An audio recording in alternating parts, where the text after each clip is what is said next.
భక్తి సంఘ్ ప్రేక్షకులకు మదన్ గుప్తా నమస్కారాలు. మిత్రులారా, మనం ఒక చర్చా వేదికను, ఒక ఇష్టాగోష్ఠిని ఏర్పాటు చేసుకుంటున్నాం.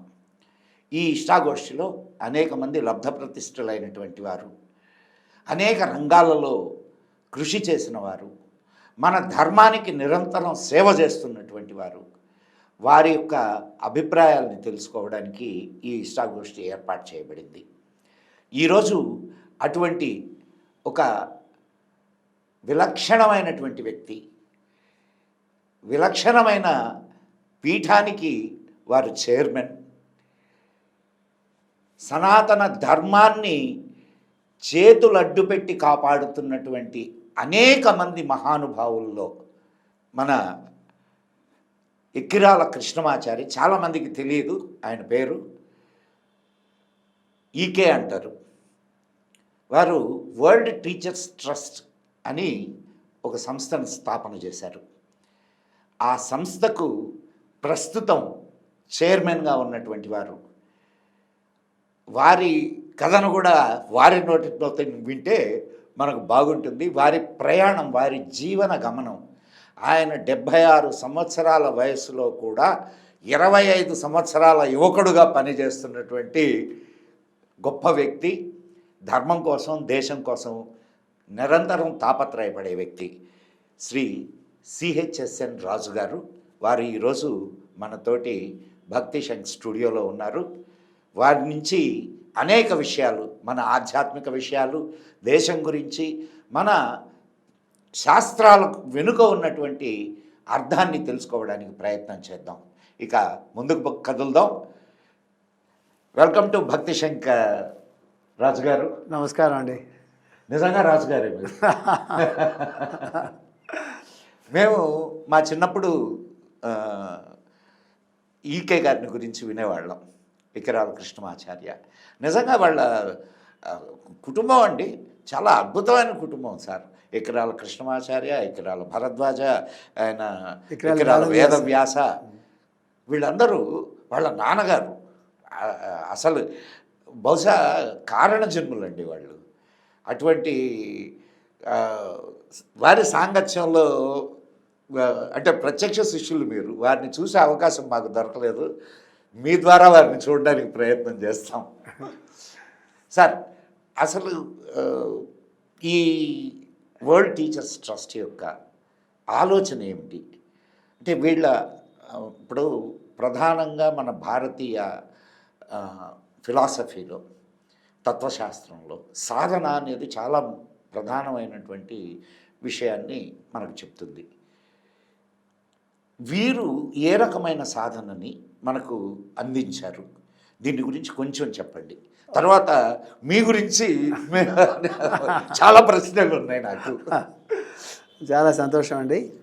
వివేకానందుల వారు అమెరికా వెళ్ళి ఉపన్యాసం చేసినప్పుడు ఆ పాశ్చాత్య దేశాలకి భారతీయతకు సంబంధించినటువంటి మన వేదం కానీ, ఉపనిషత్తులు కానీ, భారతీయ జీవన విధానం కానీ, ఆ లోతులన్నీ వాళ్ళకి వివేకానందుల వారు పరిచయం చేశారు. దాంతో భారతదేశం గురించి, మన శాస్త్రాల గురించి, ఆధ్యాత్మికత గురించి వాళ్ళకి బాగా పరిచయం అయింది. ఇదంతా ఒక విశ్వంలో భూగోళం ఒక భాగం అయినప్పుడు, ఈ భూగోళం అనేక ఖండాలు, అనేక దేశాలు, అనేక సంస్కృతులు, అనేక మతాలు, అనేక జాతులు.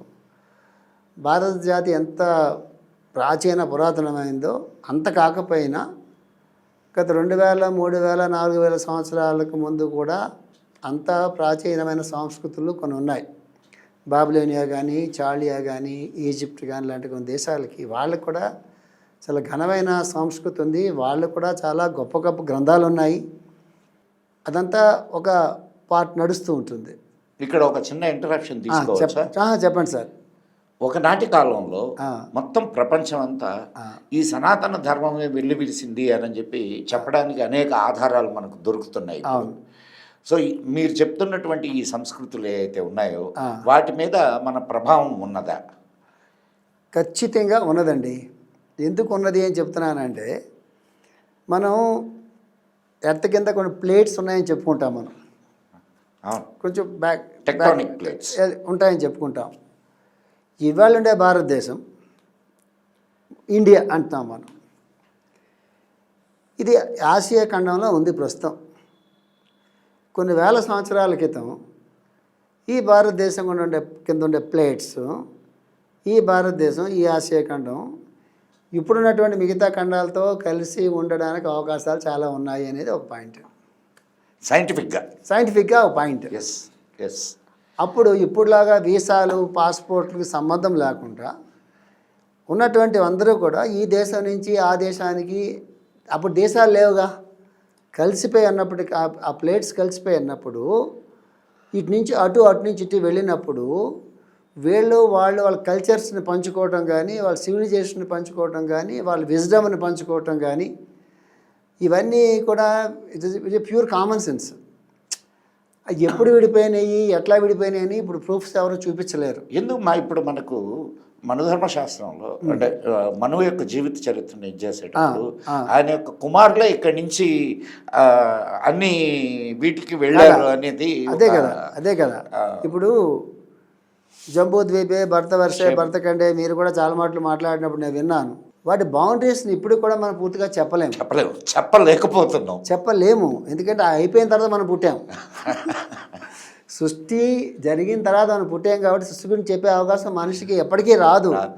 ఏదైనా వీడు అవగాహనతో సైంటిస్ట్ అయినా ఎవరైనా సరే పరిణామ క్రమంలో వాళ్ళకున్న అవగాహన ప్రకారంగా వాళ్ళు చూడగలరు తప్ప మొత్తాన్ని చూడలేడు. ఎందుకంటే మొత్తంలో మన భాగం మాత్రమే. ఎంత గొప్పగా మీరు చెప్పినా మొత్తంలో ఒక భాగం ఎప్పుడు మొత్తం గురించి చెప్పలేదు. కాబట్టి ఇప్పుడు మనకి చూసుకుంటుంటే మన ఇండియా తాలూకు బార్డర్స్ మన పక్కన చైనా, ఆఫ్ఘనిస్తాను, లేకపోతే శ్రీలంక ఇంతే కాదండి. జర్మనీ దాటి ఇంకా దాటి అక్కడ కూడా తవ్వుతూ ఉంటే కురుక్షేత్రంలో వాడినటువంటి ఆయుధాలు దొరికే సుమా అని చెప్తారు. మెక్సికో ఎక్కడుంది మనకి? మెక్సికోలో కూడా మన శివలింగాలు దొరుకుతున్నాయి చెప్తారు. అవును. ఇప్పుడు మయసభ నిర్మాణం జరిగింది. మైడ్ ఎక్కడ వాడు? పాతాళ లోకంలోంచి వచ్చాడు. పాతాళం అంటే ఏంటి? ఇండియా పైన అమెరికా కింద ఉంటుంది. ఇది పాతాళం. పాతాళానికి టెక్నికల్ మీనింగ్ ఏంటంటే మనం పైన ఉంటే అది కింద ఉంటుంది, లేదా అది పైన మన కింద ఉంటాం. పాతాళంలోకి వచ్చి మయుడు వచ్చి ఇక్కడ మయసభ కట్టాడు. అంటే ఎంత లింకప్ ఉంది ఆ రోజుల్లో అంటే ఎంత దూరం ఉందో మనకు తెలియదు. ఎలా ట్రావెల్ చేశారో మనకు తెలియదు. అండ్ ఇప్పటికీ కూడా వాళ్ళని మయన్ కల్చర్ అనే అంటారు. ఉంది, మయన్ సంస్కృతి ఉంది కదా. వాళ్ళ క్యాలెండర్ కూడా చాలా ఉంది, మయన్ క్యాలెండర్ ఉంది. దీన్ని బట్టి మనకి ఏం తెలుస్తుంది అంటే ఇవాళ మనం డివిజన్స్ అన్నీ ఏర్పాటు చేసుకుని, బౌండరీస్ ఏర్పాటు చేసుకుని, ఆ బౌండరీస్లో మనం ఉంటూ బతుకుతూ అంటే లిమిటెడ్గా పరిమితత్వంతో ఉంటూ ఆ పరిమితమైనటువంటి మైండ్తో ఒక రిలిజియన్ తయారు చేసుకుని, దాంట్లో కొన్ని పుస్తకాలు తయారు చేసుకుని, ఇది నువ్వు వేరు, నేను వేరు, నేను వేరు, నేను వేరు అని కొట్టుకుంటున్నప్పుడు అది ఎంత గొప్ప విషయం అయినా సరే నీ పరిమితమైనటువంటి ఆలోచనలోంచి వచ్చింది తప్ప అది అపరిమితంగా యూనివర్సల్ అండర్స్టాండింగ్ అక్కడ లేదు. ఎందుకు మాస్టర్ గారు వరల్డ్ టీచర్ అని పేరు పెట్టారు అంటే భారతదేశంతో పాటుగా అనేక దేశాల్లో కూడా ప్రాచీన సంస్కృతి ఉన్నది. వాళ్ళు చెప్పినటువంటి వాటిల్లో కూడా చాలా చాలా గొప్ప గొప్ప విషయాలు ఉన్నాయి. దీన్ని మొట్టమొదట పట్టుకొచ్చింది ఎవరు చెప్పమంటారు మిమ్మల్ని? మేడం బ్లావెట్స్కి ఈ మొత్తం విజ్ఞానాన్ని ప్రపంచంలోకి పట్టుకొచ్చిందండి ఆవిడ. దివ్యజ్ఞాన సమాజం ద్వారా 1875లో రష్యాలో జార్ చక్రవర్తుల కుటుంబంలో పుట్టినటువంటి ఆవిడ రష్యా నుంచి బయటకు వచ్చి ప్రపంచం మొత్తం అంతా తెలియదు. ఇంగ్లీష్ కూడా పూర్తిగా రాదు ఆమెకి. రష్యా వాళ్ళకి ఇంగ్లీష్ రాదు, అప్పటికిప్పటికి కూడా పూర్తిగా రాదు కదా. అలాంటి ఆమె అమెరికా వెళ్ళి, ఆవిడ పెద్ద జర్నీ ఆవిడది. అమెరికా వెళ్ళి అక్కడ దివ్యజ్ఞాన సమాజాన్ని స్థాపించి తన గురువుల తాలూకు శిక్షణలో తను పెరిగి అనేక దివ్యశక్తులు ఆమె సాధనతో సంపాదించుకొని వాళ్ళ అనుగ్రహంతో సీక్రెట్ డాక్టర్ అని వాల్యూమ్స్ రాసింది. అమెరికాలో పెరిగి రష్యాలో పుట్టినటువంటి వాడికి ఇన్ని ప్రాచీన జాతుల సంస్కృతుల్లో గ్రంథం ఉన్నదంతా ఒక్కటే, ఇంత లేదు అనేటటువంటి ఒక భావనని ఆమె తీసుకొచ్చింది. అది ఆ సీక్రెట్ డాక్టర్ని అర్థం చేసుకోగలిగితే ఆవిడ ఈ భూగోళానికి ఎంత సేవ చేసిందో అసలు మనం ఆశ్చర్యపోతాం మనం. ఎందుకంటే ఆవిడ ఎన్ని దేశాలు తిరిగింది, ఎన్ని భాషలు ఆవిడ నేర్చుకున్నది, ఎన్ని గుహల్లోకి వెళ్ళింది, ఎంతమంది మహాత్ములు కలిసింది, ఎన్ని గ్రంథాలు చదువుకుంది. చివరికి ఆమె ఏం చేసింది, ఇన్నింటిలో కూడా చెప్పినటువంటి సత్యం ఒక్కటే సుమా అని ఎస్టాబ్లిష్ చేసింది. ఆ థాట్ ప్రాసెస్ ఉంది కదా, అది మాస్టర్ ఈకే గారిని చాలా ఇన్ఫ్లుయెన్స్ చేసింది. మాస్టర్ ఈకే గారి రచనలో ఆయన తాలూకు థాట్ ప్రాసెస్ చాలా డిఫరెంట్గా ఉంటుంది. అవునండి. అంటే యూనివర్సల్ అప్లికేషన్ మాత్రమే ఉంటుంది. అవును. అంటే సృష్టి ధర్మాలు, ప్రకృతి ధర్మాలు, దేవతలు అంటే మాస్టర్ గారు ఈకే గారి దృష్టిలో దేవతలు అంటే వాళ్ళకి ఏదో కిరీటాలు పెట్టి వాళ్ళకి అది ఉండదు. ఆయన ఇంగ్లీష్లో ఆయన ఉపయోగించే వర్డ్ ఏంటంటే దేవతలకి they are the intelligences. Yes yes yes నేను కూడా చెప్తుంటానండి. నేను అవి ప్రకృతి శక్తులు, ప్రకృతి ధర్మాలు, వాటిని మనం ఒక శక్తిగా తీసుకొని ఒక పిక్చరైజ్ చేసి చేస్తున్నాం. ఈ టీచింగ్ ప్రాసెస్ అంతా మాస్టర్ గారికి with the influence of madam Blavatsky. ఆయన చెప్పిన సింబాలిజం ఉంటుంది. ఆయన చెప్పిన సింబాలిజం అని అంటే నేను ఎన్నో పుస్తకాలు, చాలా పుస్తకాలు నేను చదువుకున్నాను. నా లైబ్రరీ చాలా పెద్ద లైబ్రరీ ఉంటుంది. ఆ లైబ్రరీ అంతా భూగోళం చదివితే ఎంత ఉంటుందండి? మనకి ఎంతమంది పరిచయం అవుతారు? ఎంత చదువుకున్నా ఇంతే ఉంటుంది. ఎంతమంది మహాత్ములో మనకు ఎట తెలుస్తుంది? అది కాకుండా మానవ మేధస్సు ఎంత ఉంటుంది? అందువల్ల ఇక్కడ మానవ మేధస్సు అనే పదం మీరు వాడారు కాబట్టి మాస్టర్ గారితో ఒక మంచి స్టేట్మెంట్ ఉంది. ఎంత గొప్ప జ్ఞానమైనా హ్యూమన్ మైండ్లోంచి వస్తే it will have its own limitation, because human mind it self is a limited. చాలా పెద్ద స్టేట్మెంట్ అయింది. ఎగ్జాక్ట్లీ. ఎంత గొప్ప విషయం ఉన్నాయండి. హ్యూమన్ మైండ్లోంచి వస్తే that mind it self is a limited mind, it is not the universal mind. ఎంత గొప్పదే దానికి కూడా లిమిటేషన్ ఉంటుంది. కానీ ఒక చిన్న ఇది సార్ ఇక్కడ, ఇప్పుడు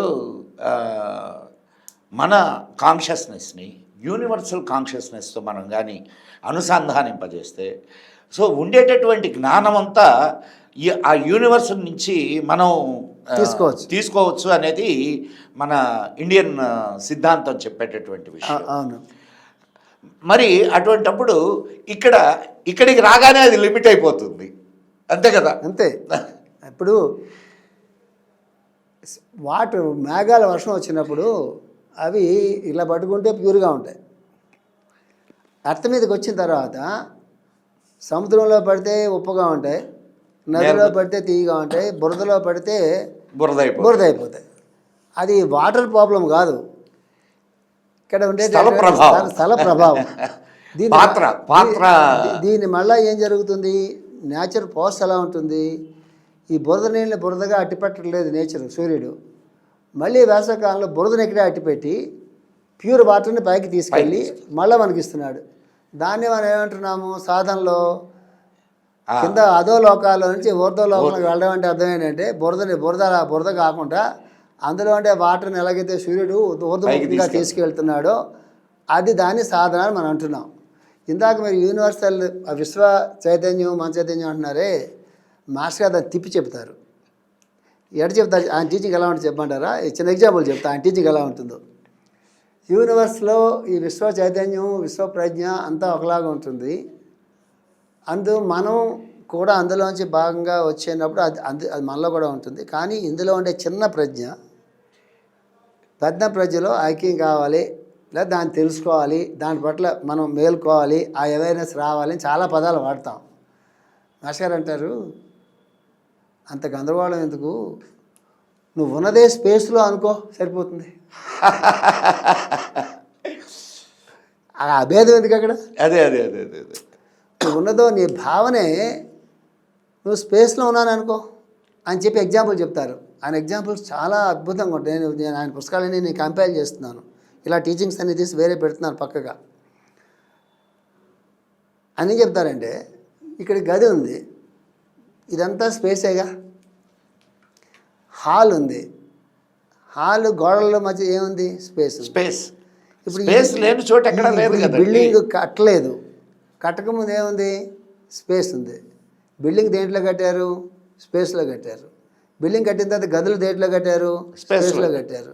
సో నువ్వు అక్కడ ఉన్నావు, నువ్వు స్పేస్లో ఉంటున్నావు, కానీ నువ్వేమనుకుంటున్నావు, నువ్వు గదిలో ఉన్నాను, గదిలో ఉన్నాను అనుకో. ఈ గది నాదనుకుంటున్నావు పైపెచ్చు, దాన్ని ఓన్ చేస్తున్నావు. సో ఈవెన్ స్మాల్ పార్టికల్ అనోరిడియా మహితో మహియా అని కదా అంటారు. స్మాల్ పార్టికల్ అయిన అణువులో కూడా స్పేస్ ఉంటుంది. అందుకని ఏం చెప్తా తెలుసా అండి, ఇంగ్లీష్లో మంచి సెంటెన్స్ చెప్పనా, you are nothing but space inside and space outside. ఆ చిన్న సెంటెన్స్లో ఎంత దీంతో కలపడం అనేది చూడండి ఎంత అసాధ్యమైనటువంటి విషయము. సాధ్యమైన విషయాన్ని అసాధ్యంగా ఎట్లా తయారు చేసుకున్నాడు అనే దానికి see inner you have space, outer space, you are nothing but space. But ఆ విషయం తెలియడానికి వీడు ఎంత అంటే సత్యాన్వేషణ అంటాం కదా మనం. అంటాం కదా. ఓకే, అది మాస్టర్ గారి తాలూకు టీచింగ్స్లో ఉన్నటువంటి ఒక బ్యూటీ అండి. సో మాస్టర్ గారి లైఫ్లో చాలా మ్యాక్సిమం రోల్ ప్లే చేసింది మేడం బ్లావెట్స్కి. ఆమె రాసిన సీక్రెట్ డాక్ట్రిన్, ఐసిస్ అన్వీల్డ్.